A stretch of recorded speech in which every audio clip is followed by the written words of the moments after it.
نحمدہ و نصلی علی رسولہ الکریم اما بعد۔ میرے بھائیوں اور بزرگوں، ابھی جو ہے آپ کو یہ جو ٹرسٹ ہے اس کے بارے میں بتا رہے تھے، میں تو اس سے بھی واقف نہیں ہوں، لیکن آج جو ہے ہماری امت مسلمہ کے اندر بالخصوص ہمارے جو نوجوان ہیں، اس نوجوان کو کس چیز کی ضرورت ہے؟ آیا ہمارا نوجوان کس راستے پر چلا جا رہا ہے؟ اس کے متعلق جو ہے آپ کو دو چار باتیں بتانی ہیں۔ اللہ تبارک و تعالیٰ سے دعا ہے کہ اللہ مجھے صحیح صحیح کہنے اور ہم سب کو اور مجھے بھی اس پر عمل کی توفیق عطا فرمائے۔ آج کا نوجوان جو ہے، اگر اس نوجوان کے اندر ہے تو تمام کی تمام خوبیاں موجود ہیں، لیکن اگر اس کے اندر نہیں ہے تو وہ صرف اور صرف اللہ کے نبی علیہ السلام کی سنتوں کو اور اللہ تبارک و تعالیٰ کے احکام کو اپنی زندگیوں کے اتارنا، اپنی زندگیوں کے اندر ان چیزوں کو اتارنا ہمارے نوجوان کے اندر، اس سے ہمارا نوجوان بالکل خالی ہے۔ ایک واقعہ آپ کے سامنے بیان کر دوں۔ حضرت عمر فاروق رضی اللہ تعالیٰ عنہ کا دور ہے اور رومیوں سے لڑائی ہے، رومیوں سے جنگ ہو رہی ہے۔ اتفاق سے کہ تین بھائی ہیں اور تینوں کے تینوں جو ہے رومیوں سے لڑتے ہوئے قید ہو جاتے ہیں۔ جب تینوں کے تینوں قید ہو جاتے ہیں تو اس کے بعد میں ان کو بادشاہ کے سامنے پیش کیا جاتا ہے۔ شاید بادشاہ نے کبھی بھی اتنی قریبی سے مسلمان کو نہیں دیکھا جتنی قریبی سے ان تینوں بھائی کو دیکھا، حسن و جمال کے اندر بھی اور ایمان کے اندر بھی۔ ان کے اندر اللہ کے نبی علیہ السلام کی غیرت اور ایمان کی غیرت، اللہ تبارک و تعالیٰ کے حکم کے مطابق زندگی گزارنا ان کے اندر اس قدر کوٹ کوٹ کر بھرا ہوا تھا۔ میرے بھائی اور دوستو، آپ اندازہ نہیں کر سکتے۔ بادشاہ کے دربار میں پیش کیا گیا۔ بادشاہ نے کہا کہ بات ایسی ہے کہ تم جو ہے تینوں کے تینوں اپنے ایمان سے پھر جاؤ۔ اگر تم نے اپنے ایمان سے پھر گئے تو روم کی بادشاہت جو آدھی بادشاہ ہے، بادشاہت آپ کے نام کر دی جائے گی۔ لیکن میرے بھائی اور دوستو، ان تینوں بھائیوں نے اپنی جان کا نذرانہ پیش کر دیا، لیکن یہ اپنی ایمان کا سودا نہیں کیا۔ آج کا مسلمان ہے، ہم اپنے ایمان کا سودا اگر کر رہے ہیں تو وہ گانوں کی دہلیز پر اپنے ایمان کا سودا کر لیتے ہیں، زنا کے اڈے پر اپنا ایمان کا سودا کر لیتے ہیں، اور جوا جو ہے، سٹا جو ہے، ان کے یہاں پر آ کر ہم اپنے ایمان کا سودا کر لیتے ہیں، لیکن انہوں نے اپنے ایمان کا سودا نہیں کیا۔ اپنی جانوں کا نذرانہ پیش کر دیا، لیکن کبھی اپنے ایمان کا سودا نہیں کیا۔ جب انہوں نے بادشاہ وقت سے یہ کہا کہ ہم اپنے ایمان کا سودا نہیں کیا، نہیں کر سکتے، آپ نے جو ہے ہمارے ایمان کی جو قیمت لگائی ہے وہ کم لگائی ہے۔ اگر آپ پوری دنیا کی بھی دولت ہمارے قدموں میں لا کر رکھ دے تو تب بھی ہم اپنے ایمان کا سودا نہیں کرتے۔ اس کے بعد وہ بادشاہ تل ملا اٹھا اور اس کے بعد میں کہا کہ ان تینوں کو جو ہے قتل کر دیا جائے، ان کو مار دیا جائے، لیکن ایسے بھی نہیں مارا جائے گا، بلکہ تمہیں جو ہے تڑپا کر قتل کر دیا جائے گا، مار دیا جائے گا۔ تو میرے بھائی اور دوستو، ان کے لیے جو ہے کڑھا منگوایا گیا، تیل کو پکایا گیا۔ جب تیل میں سے خوب آواز آنے لگی تب اس کے بعد میں بڑے بھائی کو لایا گیا، اور لانے کے بعد میں وہ سامنے کیا گیا۔ اب اس کے بعد چھوٹا بھائی کہتا ہے کہ پہلے مجھے گھیر دیا جائے، بیچ کا کہتا ہے مجھے ڈال دیا جائے، بڑا کہتا ہے مجھے ڈال دیا جائے۔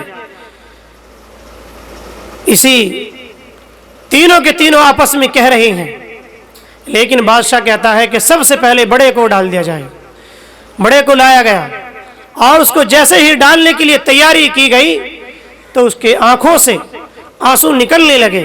بادشاہ نے اپنے وزیر سے کہا کہ جاؤ، شاید موت سے گھبرا رہا ہے، موت سامنے ہے اس لیے رو رہا ہے، اس سے باتیں کرو تاکہ یہ اپنے ایمان کا سودا کر لے، اور جب یہ اپنے ایمان کا سودا کر لیں گے پھر اس کے بعد میں ہم پوری دنیا کے اندر یہ ڈنکا بجائیں گے، دیکھیے مسلمان ایسا بھی ہوتا ہے کہ اپنے ایمان کا سودا کر لیتا ہے۔ ہمیں بہانہ مل جائے گا کہ مسلمان جو اپنے ایمان کا سودا کر لیتا ہے، مسلمان کے اندر اپنے ایمان کی کوئی قیمت نہیں ہے۔ لیکن اس سے پوچھا گیا کہ بھائی تم اپنے ایمان سے پھر جاؤ، اس نے کہا نہیں پھر سکتا۔ کہا کہ آپ رو کیوں رہے ہو؟ اس نے کہا کہ میرا رونا اس لیے ہے کہ اللہ تبارک و تعالی نے آج مجھے ایک جان دی ہے، ایک زندگی دی ہے۔ اگر میرے پاس 1000 جانیں ہوتی اور 1000 زندگی ہوتی تو آج جو ہے میں اپنی 1000 زندگیوں کو 1000 جانوں کو جو ہے اس کے سامنے پیش کر دیتا، لیکن اپنے ایمان کا سودا نہیں کرتا۔ میرے بھائی اور دوستو، 2 بھائی کو جلا دیا گیا، تیسرا بھائی جو بہت خوبصورت تھا اس کو وزیر نے کہا کہ بادشاہ آپ نے 2 بھائی کو جلا دیا لیکن انہوں نے اپنے ایمان کا سودا نہیں کیا، اپنے ایمان سے نہیں پھرے، تو اس کو میرے حوالے کر دیا جائے۔ میرے پاس میں ایک خوبصورت لڑکی ہے، وہ مذہب سے جو ہے عیسائی تھا، اور میں اپنے گھر لے جاؤں گا، 1 مہینے جو ہے اس کو اپنی بیٹی کے پاس میں رکھوں گا، اور اس کے بعد میں جو ہے اس کو میں عیسائیت قبول کرا دوں گا۔ بادشاہ نے کہا کہ ٹھیک اپنے گھر لے جائیے، اگر آپ نے اس کو 1 مہینے کے اندر عیسائیت کے اندر داخل کر دیا تو آپ کو آدھی سلطنت دی جائے گی۔ اس کے بعد میں وہ گھر لے گیا، لے جانے کے بعد میں اپنی لڑکی سے کہا کہ اس کو جو ہے 1 مہینے کا وقت ہے، 1 مہینے کے بیچ میں اس کو عیسائیت کے اندر، عیسائیت کے رنگ میں اس کو رنگنا ہے۔ لڑکی نے کہا کہ یہ تو میرے بائیں ہاتھ کا کھیل ہے، یہ بھی خوبصورت ہے، چڑھتی جوانی ہے، میری بھی چڑھتی جوانی ہے، اور یہ تو میرے لیے کوئی مشکل کام نہیں ہے۔ اس کے بعد وہ لڑکے کو اندر کمرے میں داخل کر دیا جاتا ہے، اور اس کے بعد اس کے لیے نرم نرم گدے بچھا دیے جاتے ہیں، دسترخوان لگا دیے جاتے ہیں، روشنی جلا دی جاتی ہے۔ لڑکی کو چپکے سے اندر داخل کر دیا جاتا ہے۔ لڑکی کو اس کے پاس میں جاتی ہے، اور جانے کے بعد میں دیکھتی کیا ہے کہ وہ خوبصورت لڑکا جو ہے نماز کے لیے نیت باندھتا ہے، اور پوری رات ہو جاتی ہے نماز پڑھتے رہتا ہے۔ 1 دن گزر گیا، 2 دن گزر گئے، 3 دن گزر گئے، یہاں تک کہ 15 روز گزر گئے، اس لڑکے نے اس لڑکی کی طرف کو ابھی تک دیکھا بھی نہیں ہے۔ میرے بھائی اور دوستو، دیکھیے کس قدر ان کے اندر ایمان تھا۔ جب 15 دن گزر گئے، اس کے بعد میں اس نے کہا لڑکی نے کہ تجھے پیدا کرنے والے کی قسم، ایک بار میری طرف تو دیکھ۔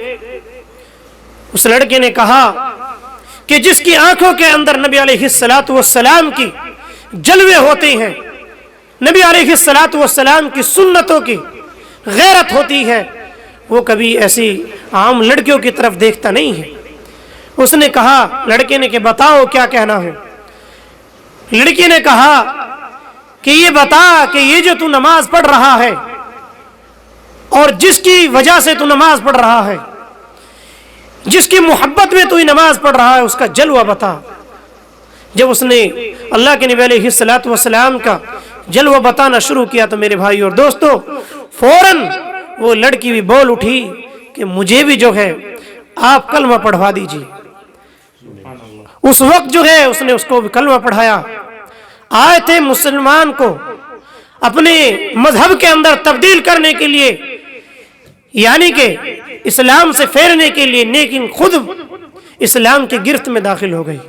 تو میرے بھائی اور دوستو، آج ہمارا نوجوان زنا کے اڈوں پر، اور نہ جانے کیسی کیسی واہیات اس نوجوان کے اندر آ چکی ہے۔ بالخصوص اگر ہمیں اس ہندوستان کے نقشے کو بدلنا ہے تو تو سب سے پہلے ہمارے نوجوان کو اپنی زندگیوں کے اندر ایمان کو لانا ہوگا۔ اگر ہمارا نوجوان نہیں سدھرا تو میرے بھائی اور دوستو ہمارا معاشرہ نہیں سدھر سکتا۔ اس معاشرے کے سدھارنے کے لیے سب سے پہلے نوجوان کی ضرورت ہے، یہ ہمارا قیمتی سرمایہ ہے۔ تو اس لیے میری سب سے پہلے اور سب سے زیادہ اپیل یہی ہے کہ ہمارا نوجوان طبقہ شریعت مطہرہ کے مطابق زندگی گزارے۔ اور دوسری بات یہ کہ آپ لوگ جو ہے ملک کے حالات سے واقف ہیں، ملک کے اندر کیا ہو رہا ہے۔ اغیار ہمیں دبانے کے لیے نہ جانے کیسی کیسی کوششیں کر رہے ہیں۔ کبھی ہماری بابری مسجد کو اپنے قبضے میں لا کر، اور یہ جو ہماری سپریم کورٹ ہے اس کے جو جج ہیں اس کے ذریعے اس کا ایگریمنٹ کر کے اس کو اپنی طرف لا کر مسلمانوں کو دبانے کی کوشش کر رہے ہیں۔ آئے دن مسلمانوں کو دبانے کے لیے نہ جانے کیسے کیسے ہتھکنڈے اٹھا رہے ہیں، اور جو بھی کوشش ہو سکتی ہے یہ کوششیں کر رہے ہیں۔ لیکن میرے بھائیوں آج ہم جو ہے سوئے ہوئے ہیں، ہمارے دلوں کے اوپر ہمارے دماغوں کے اوپر یہ پردے پڑے ہوئے ہیں۔ آج ہمارے بیچ ابھی کچھ دن پہلے مولانا کلیم صدیقی آپ نے سنا، سب لوگ جانتے ہیں کہ ان کو جو ہے گرفتار کر لیا گیا، جبکہ ہمارے سموِدھان کے اندر یہ لکھا ہوا ہے اور یہ رائٹ بھی ہے کہ اپنے مذہب کا پرچار کر سکتا ہے، کوئی بھی اپنے مذہب کا پرچار کر سکتا ہے۔ تو میرے بھائیوں کیا اپنے مذہب کا پرچار کرنا کوئی ظلم نہیں ہے؟ کیا اگر انہوں نے اپنے مذہب کا پرچار کیا تو انہوں نے ظلم کیا؟ نہیں، ظلم نہیں کیا، بلکہ یہ تو ہمیں دبانے کی کوششیں کر رہے ہیں۔ اور آئے دن ہمیں یہ اس طرح کے چھوٹے موٹے اس طرح کے کارنامے کر کر یہ دیکھتے ہیں کہ مسلمان سر اٹھاتا ہے نہیں اٹھاتا ہے۔ تو میرے بھائی اور دوستو ہمیں اس کے مقابلے میں اپنی ہمتوں کے ساتھ کھڑا ہونا ہوگا۔ اگر ہم آج مولانا کلیم صدیقی کے بارے میں نہیں کھڑے ہوئے تو کل، آج ان کی باری ہے تو کل ہماری بھی باری ہوگی، اور یہ کہ بات دیگر ہے، ہمیں بھی دبانے کے لیے طرح طرح سے ہمیں بھی دھمکایا جائے گا، ڈرایا جائے گا، پھسلایا جائے گا، بہکایا جائے گا۔ لیکن میرے بھائی اور دوستو ہمیں کسی کے دھمکانے کے اندر نہیں آنا، کسی کے ڈر کے اندر نہیں آنا، بلکہ ہمیں سموِدھان کے مطابق اور جو ہمارے حقوق ہیں ان کو ہمیں مانگنا ہے۔ تو اس کے لیے بھی ہمیں اپنی آواز اٹھانی ہوگی۔ بس اپنی بات کو یہیں ختم کرتا ہوں۔ اللہ تبارک و تعالیٰ سے دعا ہے کہ ہمارے جو مولانا کلیم صدیقی ہے اللہ تبارک و تعالیٰ ان کو جلد از جلد جو ہے رہا فرما دے، اور ہم سب کو بھی جو ہے ایمان کی دولت اور صحیح دین کی سمجھ عطا فرمائے۔ وآخر دعوانا الحمدللہ رب العالمین۔